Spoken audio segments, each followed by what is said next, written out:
Well, good afternoon, everybody. And we're certainly excited about being on somewhat uncharted waters. I think this last Saturday through the weekend is indicative of college football. Anything can and usually does happen, and that's what's great about college football. I know our players and coaches, we're extremely excited about this opportunity to represent the mountain side. We're playing against a really good football team that represents the other side, and I think you have two really similar programs, even though we're from different regions of the country. And so a couple of comments about last week's performance. And normally I start out and talk about a couple positive things that occurred during the course of the game. I don't want to say that list is short, but we're not going to talk about many positive things that happened. There's a lot of things that were disappointing, and we've got to get our arms wrapped around that in pretty short order. Obviously, we need to play better, and we will. We will need to credit New Mexico. I thought New Mexico had a really good game plan, and it was senior night, and they had 29 seniors. And credit Coach Davey and that staff. They came up with a good plan, not only on offense but in defense and the kicking game. And so New Mexico won all three phases of the game. There were way too many uncontested plays on defense, and when I see that as a coach, there's a couple things that come into play. Certainly our focus and attention and preparation, but then also our game plan. I always get a little bit frustrated when you hear a coach say, well, we didn't execute well, the players didn't execute well. Well, that's not all on the players. When you hear somebody say the players didn't execute well, who's in charge of execution? And so as coaches, we need to own some of that poor performance, and we're going to take our share along with our football team. I do believe we've got really good leadership within this football team. They're a galvanized group. We have bounced back before, and so we'll need to do that. So a couple things that I think going into the game we're concerned about. Anytime you win an emotional game, and the San Diego State game the first time around was emotional, and I always talk about the difference between enthusiasm and emotion. Because emotion, you're going to peak high and you're going to have a low. When you're enthusiastic, you're able to go out and play at a high level all the time. Some of those things come into play with maturity of a football team and really understanding how to separate the two. And so we came off an emotional high. I think we hit an emotional low. And a lot of people are going to make a case in point, well, going into the game, we knew that we were already in this game. I think that two things. One, that minimizes New Mexico's effort, and also it colors over our lack of performance. And so we're going to get our arms wrapped around that. I would unfortunately like to announce that DJ May will be gone for the year, and so disappointed for that. That's another senior along with Chase who've added so much, and we'll need to regroup, rally around DJ. I don't know the final outcome, but I do know he's not going to be available for the rest of the season. So we're at that point in the juncture of the seasons where injuries do come into play. When I look at this game, I've watched the San Diego State-Colorado State game. I think the game was closer than what the score was. When I first heard the score, I went, wow, and then I watched the tape. I think there's a couple plays here or there that had some ebb and flows. Probably more so a closer game than what our game was, even though the point differential was larger. I think what you have here is a classic case of two really good football teams who both have earned a right to play for the championship. It's kind of like a Rocky movie. You're in the 16th round here, and that's part of college football. And what's great about football, it's a physical game. I say it's a man's game played by men. And the last team out there that comes up is going to be able to hoist that championship trophy. And we're excited about being here. We're really excited about being at home. I can tell you my experience with a playoff crowd, and people, it's been so long since we've been in one. A playoff crowd's different. I can tell you a playoff crowd is different.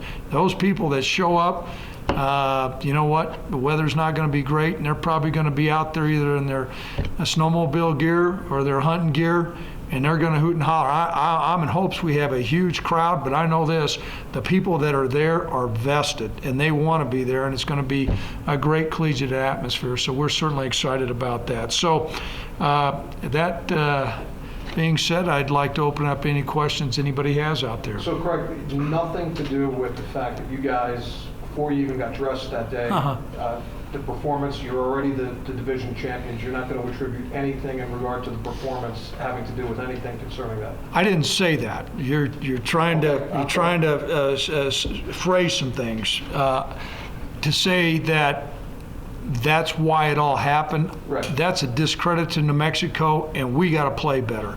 To say that some of those elements didn't come into play, that's fairly short-sighted. I'd like to think that, you know what, we're a mature enough team to move past that. The facts of the matter are we're not. And ebbs and flows and highs and lows, we've had them, and we had a couple times here. What we've got to do is we've got to find a way to, all those bad plays are out, and in a short amount of time get the good ones in to have a chance to rally around, to have a chance to win. Were you concerned going into the game with your team that, hey, we are the champions already, maybe this might affect our performance a little bit? As a head coach, I was concerned about coming off. I knew when we walked off the field after the last performance against San Diego State, it's hard to get up again, and particularly on the road. I was concerned about that. I was concerned about being late in the year. And I addressed to our football team, our mantra all along was to be 1-0. To say that had no impact, you know what? I'm sure it had some significance, but I think it's a crutch to say, okay, the reason why we gave up all those yards and all those points was because we were going to be in the championship game no matter what. That's New Mexico came in, and Coach Davies done a great job with that program, and they flat took us to the woodshed. Now, what we need to do, you know, in a short order here, is get ourselves, when they come in, our players come in today, get ourselves ready to get playing championship football. Last Saturday was not an indication of that. And, you know, I can quote Lou Holtz and even do a great imitation, is every Saturday you bring a different football team to the stadium. And that's pretty good, isn't it? Yeah. A little levity, by gosh, around here. There's some merit to that, and I've coached 34 years. You do. And you know what? You have young people and their ability to go out and take care of business, you know what, wasn't there. And to say it's all on those players, we're not going to do that. As coaches, we own that. That's a team loss. And so a lot of elements, but I think to just say, okay, the reason why we gave up all those yards rushing, or the reason why we had an abysmal performance offensively, was because we are going to be in the game. We got to own that. If we don't recognize why we played the way we did, then we're not going to have a chance to win. And so, that being said, we'll move to the next question. I think you're up. With DJ out, I see, you know, Tim Kamina there. I know he's played, certainly, Yep. and even see Cash's name. Do you maybe rotate those guys, see how practice goes? Do you have an idea of how you'll kind of manage that as the week goes on? We're going to see how practice goes. I cut you off here, but we're going to see how practice goes as the week goes along. Certainly Tim is an older player, played quite a bit. We think Cash has got a lot of ability. And so this will be a different type of game. Offensively, our opponent's offense, it's going to be 180 degrees difference. I mean, it's 180 degrees difference. And so how we position our guys and what we do is not to say some of the elements of what we were confronted last week aren't going to be there, but there's quite a bit of difference. And so how we choose this guy and how we rotate our guys is going to be determined how practice goes. Coach, what are some of the challenges or maybe benefits to playing a team twice in the span of just 3 weeks? Challenges, I can tell you this, when you beat a team, it's hard to beat them twice. It's not like it's not doable, but you look through past years, that one's a tough order. And then trying to strike a balance of saying, okay, we're going to do the exact same thing we've always done. I think that can be a little short-sighted, but you don't want to change drastically because, you know, we came out ahead last time. Coach, at what point this season did you think that something like today, this week, would be possible? Was there a point where you said, we got something here? When we reached the halfway point, I looked and I saw some of the makeups of what was going on, particularly with Josh. You know, we saw some good things, but his dynamic ability to extend plays, And then you saw more athleticism, more speed, and so then also you saw the makeup, the composition of injuries. At that time we were fairly healthy, and so you said, okay, we got enough ammo here, we got enough players. Plays are going to go one way or the other, and if you look at a couple of our wins, i.e. the Boise game or the San Diego State game, yeah, I saw us having a shot, and I told our staff that guys, we're going to be in the hunt here. At the beginning of the year, you're looking and saying just okay, what kind of progress you're going to make. But then you find out once you get in the middle, at the tail end, now you try to tweak some things a little bit with your squad to give yourself a chance to be in this game. Now the challenge is going to be, okay, now we're in it. Let's go in it to win it. Craig, you talked about after the UNLV game that you were concerned that at this juncture of the season, the team was a little bit worn down by this point. Now you're without 3 defensive starters, key defensive starters going into this championship game. Are you concerned a little bit about how much your team at this point, still young, still thin in terms of depth, how much more you might have left in the tank at this point of the season? Yeah, you are. Any head coach that's been seasoned, even though you're a tough guy and you're going to play physical football, there's only so many train wrecks out there. And so how we practice to get ready for a physical team is really going to be a challenge. We need to be fresh at kickoff, but we need to know what we're doing. And then you're trying to rep a replacement for DJ. That's always a challenge. But that's why we have coach on our shirt. And that's why we're going to make some measured decisions this week on how we're going to attack San Diego State and our mentality with our players. Our players need to be fresh, confident, and energized to play this ball game. And obviously, I don't think we've been here since 1996. That's a lot of water under a bridge. And we got one shot. We got one shot at this deal. And so that comes down to us as coaches to maneuver this thing around to put ourselves in the best position to win it. We're in it to win it. Okay, great, we're here. Let's win it. Let's win it. Coach, I know you mentioned you didn't want to go through a bunch of positives in the last game, but it seemed like kickoff team was much improved from the San Diego Thanks State. for bringing it up. Yeah. I'm going to tell you what, after the game, and even yesterday, the glass is pretty half empty right now. Yeah, that was positive. Cooper kicked the ball well, and we covered better. This is going to be a heck of a matchup. I mean, obviously not obviously. Anytime a coach says obviously, he's overstating the obvious. We had major issues with kickoff return, and that's got to be shored up to give us a chance to win. We're going over, where are we going to? I guess you got to have mics.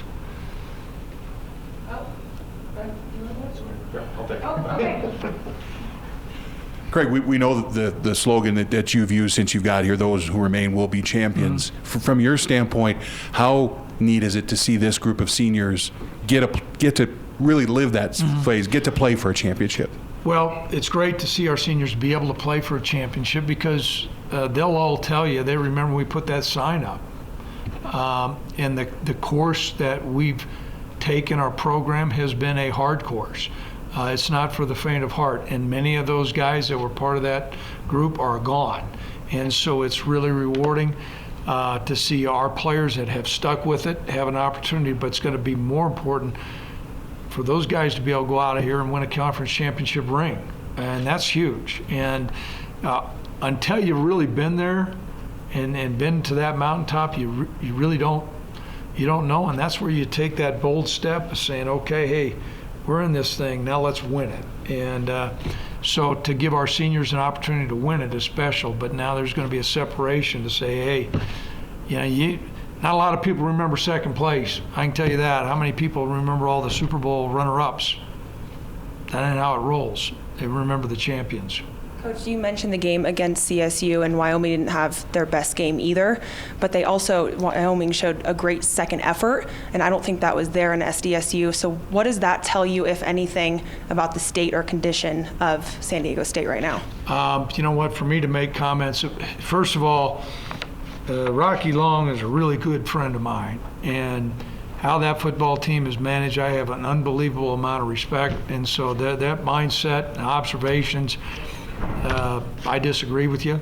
You know what, I know this, come Saturday, you're going to see two teams that are going to step on that gridiron. You're going to see great football and two really competitive teams that are going to fly and get after it. That's why I'm excited about the fans that are choosing to come, because they will see two get after your football teams. And what the score is and the ledger at the end, I don't know. Rocky probably doesn't know, but I dang sure can tell you this.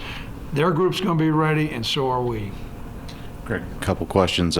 Is there an update on Sidney and his injury issue? And then, the last couple weeks, teams have put points on San Diego State where they had kind of dominated defensively. Are you seeing anything on film to what teams have been able to exploit, I guess, in these last couple weeks? I would say Sid would be doubtful. We'll see where he's at. We'll know a little bit more, Robert, as the week goes along. What I think Colorado State was able to do is, I've watched the tape, they were able to mix the run and pass up pretty effectively and caught San Diego State. I know a couple times they caught them in a couple one jailbreak for a touchdown, a couple big plays there. So it wasn't, it wasn't a team that's one-dimensional, the ability to throw and to run. And that's always a challenge. I don't care what defense you are. I was a defensive coordinator. A team can throw and run on you. It's hard. And I think this too, Coach Davey and I talked about it before the game. Colorado State's gotten better. I mean, he said, hey, they have gotten better. And kudos to Coach Bohl. I mean, that team has improved as the years gone along. Craig, now that you guys have had some time to look at the tape of the past game, what did you see that you guys, because when you played Air Force, it's a very similar offense to that, I believe, that New Mexico runs. You played well against the Air Force triple option, but obviously the results were different this weekend. What did you do differently during the Air Force game that you didn't do in this game against New Mexico? We were abysmal. I mean, you looked at the rushing yards and everything else. We were much more assignment conscious against Air Force, and while the offense, there's triple option, there's other elements that are unique and different, and while we adapted a scheme well against Air Force, and there were some things that Air Force did that they didn't convert on that people from the media probably didn't see, but we saw some issues. But the schematic things, while they run option football, were somewhat different. And what did come down against Air Force, we were much more disciplined, much more assignment bound. Guys were where they were supposed to be doing what they were supposed to be. All those uncontested runs, that's misassignments. And so when you have misassignments, that doesn't come down to physical ability. That comes down from the shoulders up. And that's where schematics come into play. How the scheme was and then how we executed the scheme. And like I said, to put it all on the players and say, hey, we didn't execute. The players got to execute. We got to coach it better. And we'll learn from it. That's a pretty significant overall project there as far as improving performance. And it's unacceptable. But I can tell you this, so if we linger in that rearview mirror, we're going to let one team beat us twice. We gotta learn from some elements that are going to come into play, and other things don't have anything to do with the cost of butter. What's going to happen Saturday? So it came down to assignments and execution. And I also think there's a reason why they're number one in the country in rushing. They got all those backs, and they can go. If you miss, it's to the heart. And they spread the field vertically and horizontally, and they get one-on-one matchups. And if you're not in the right place, and that's what happened. And where we played really well against Air Force in that area, there are some similarities, some differences. It was really a poor performance. Yes. Coach, you're going to have a lot of more media coverage this week with the championship. How do you not allow the outside noise to pollute your players' minds too much? How much media exposure we're going to have, I can't tell you. I think you're going to find our coaching staff's pretty seasoned from that standpoint. However, we're going to have some younger players with media. We'll talk to them. Tim Harkins will talk to our guys too. But that's one of the things when you step into this stage, things change. We talked about as each game goes along, it's bigger and bigger. Well, this one's one of the biggest games that Cowboy football's had in a long, long time. And I think our players need to embrace that and recognize that's all part of when you're playing in championships. things change. You play in a national championship, really changes. And so we're excited about this. Coach, in games this year that have gotten out of hand one way or the other, Josh has still kind of stayed in there every play in garbage time. Is that just more because of his kind of competitive nature, I guess, or what's sort of your mindset on, when to kind of bring in the backup when the game's out of hand? Are you saying I should have put the backup in? I'm not saying it. I'm just That's what you're saying. Just go ahead and say it.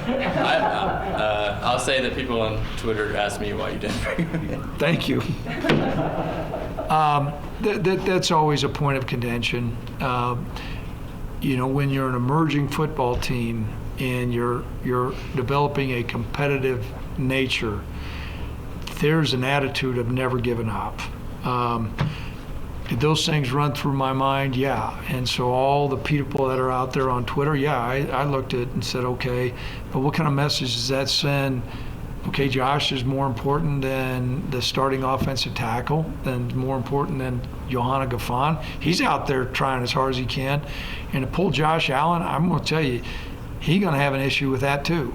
Now, I got discouraged with the number of hits he was taking, and some of them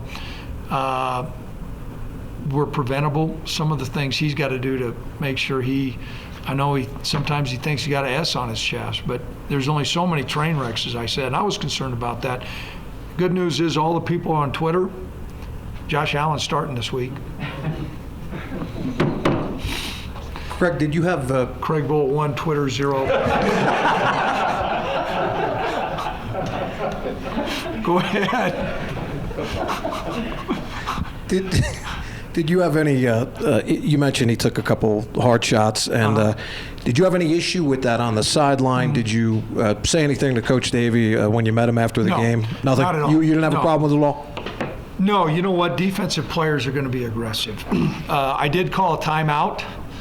I don't know if anybody's ever seen me call a timeout, and it was very purposeful. I had a discussion with the head referee that was I thought a really cordial, civil dialogue, and he gave me his interpretation, and then we moved on. But no, you know what? I think New Mexico guys played really hard, and when you're a defensive coach, those guys are going to be aggressive, and there's rules that we have, and the officials manage the game by those rules. And so, Coach Davey and I congratulated him. He congratulated us and wished us best of luck.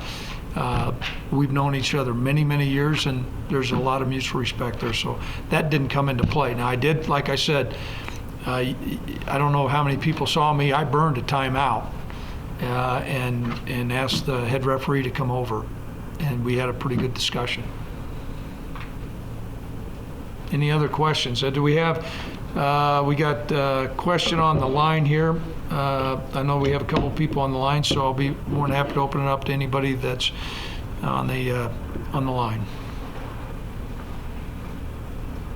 Coach, this is Keith Taylor over in Cheyenne. Yep, Keith. The Mountain Division in this conference is really dominated. If you look at the crossover records, the west side. Why do you think it is? Is it a cyclical thing? Is there anything to that playing in a tougher division like you guys have this year? Well, I'm going to be real guarded about saying which division's tougher because we're all in one conference.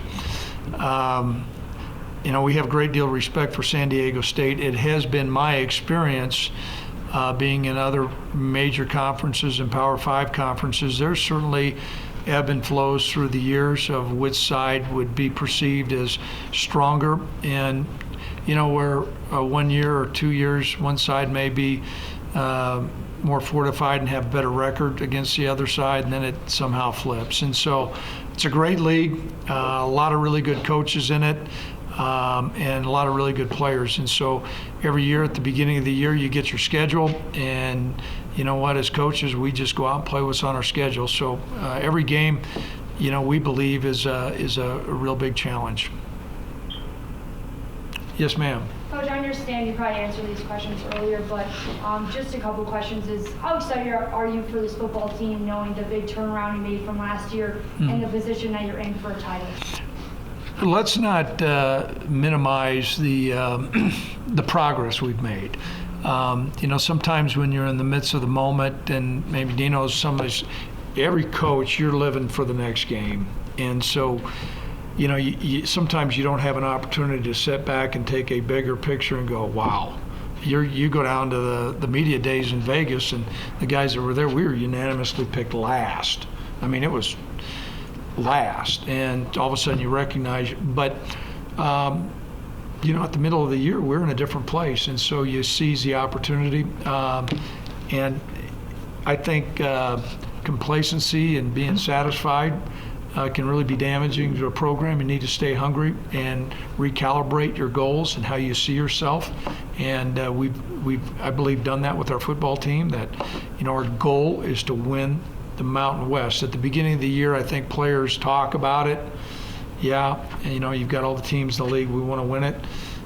When you start getting in the hunt, now it's where the rubber meets the road. Now you're in it. And so we've recalibrated, and we're excited. And also, I think it is, by hook or crook, whatever, we're playing at home at War Memorial Stadium for the conference championship. And, for all the things that you hear and all the speculation, where's the athletic program, where's the football program at? We're playing for the Mountain West Conference Championship at home. And that didn't come about because of a coin flip. It didn't come about. We earned it. And I want to say thanks for our fans that are coming. And we're going to be excited about that. Was that all? Do you have? Just one more. Yeah. Knowing that you had a tough battle with this team before, and also you're going to have to bounce back from this past week, what would the message be in the locker room before you guys head out to the field in this game? Well, that's a long ways away. I always joke, whatever it takes to eat, I'll eat a worm. I got some text messages from some pretty important people that it's against rules to eat a worm before a game. So, we'll cross. Sometimes those messages are heartfelt.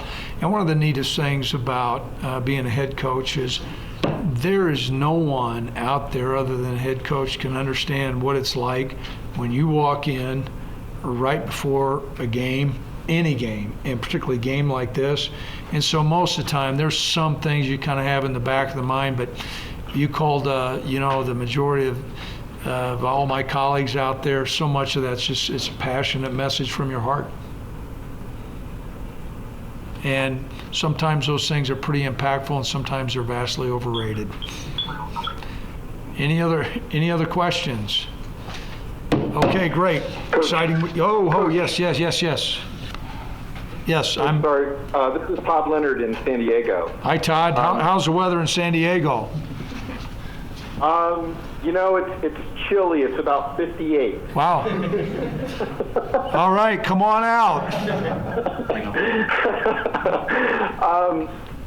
Craig, I wanted to ask you just a couple things real quick. One is, when you are picked to finish last by us esteemed media, media days, what do your kids know that. Your kids know what the low expectations are. So how do you reverse that, and how did you reverse that message? Well, that's a real credit to our players, and particularly the senior players. In Proverbs it says, "As a man thinketh, so he is." And those messages that you hear from the outside, those aren't really going to resonate unless you believe them. And I think our players, quite frankly, derived a great deal of energy and a chip on their shoulder to prove the pundits wrong, the experts that are in the media, which I do want to acknowledge this. The people that are here and that are online that cover college football, we need media in college football. And I know some coaches can be real cynical of people in the media, but it's your chosen profession. You cover our sport. College football has never been more popular than it is right now. And without the people that are in journalism, it's a big thanks from all our coaches. So the fact that we were picked last, I think our players use that as some motivation. And they saw themselves as much better than last. And I think that's part of why you saw this team never really quit, never give up, and come up with some big wins. And then, Craig, the other thing is, the success that you had at North Dakota State, and particularly the championship teams, can you kind of touch upon what you feel like this team kind of compares to, maybe not compares physically necessarily, but just as a group, as a team that's gotten this far? Yeah, there's, and you're always guarded about comparing teams because the men that comprise those teams are all so special, and every team is unique. But there are some similarities. There was one team that we had that was everybody had picked on the outside looking in. I can tell you the last game of the year was a game that was supposed to move the team on, and we went out and we played a team and we lost 3-0. 3-0, and everybody had picked that was the team was doomed. The last regular season game, they lost 3-0, and I remember Coach Vegan walking off the field, our play caller, and somebody told him that he needed to call some of the plays on that other side of the sheet, and he said, well, you know what, the guy's probably right. But that team bounced back, and they patched things together and went on to have a heck of a run. And so we're gonna draw on some of those experiences. When you get on this turf, when you get in playoff mode, and we're in playoff mode now, it's a new season. It's all new season. All the old things, all the bets are off, and it's a different place. So definitely some of the experiences that we can draw from the past. Thanks, Craig. Appreciate it. You bet. Okay, any other questions that are out? Any thoughts on the two Mountain West Conference coaches who were unfortunately fired in the last? You know what?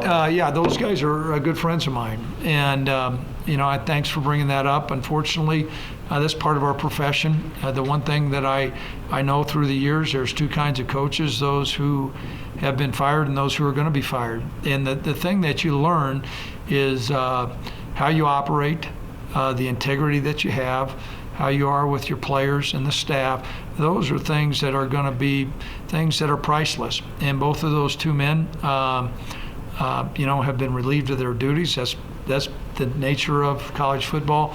I'm sure you're not going to hear them saying disparaging remarks against their institution, and they'll move on. And what you do, hopefully those guys are going to pick up the whistle and go coach someplace else, and I'll see them again. But I'm a realist. That's part of where we're at, and what you find is the old saying is typically good things happen to good people, and those guys have great solid character, and they'll move on and be in a better place. Thank you for bringing that up. That's it. Coach.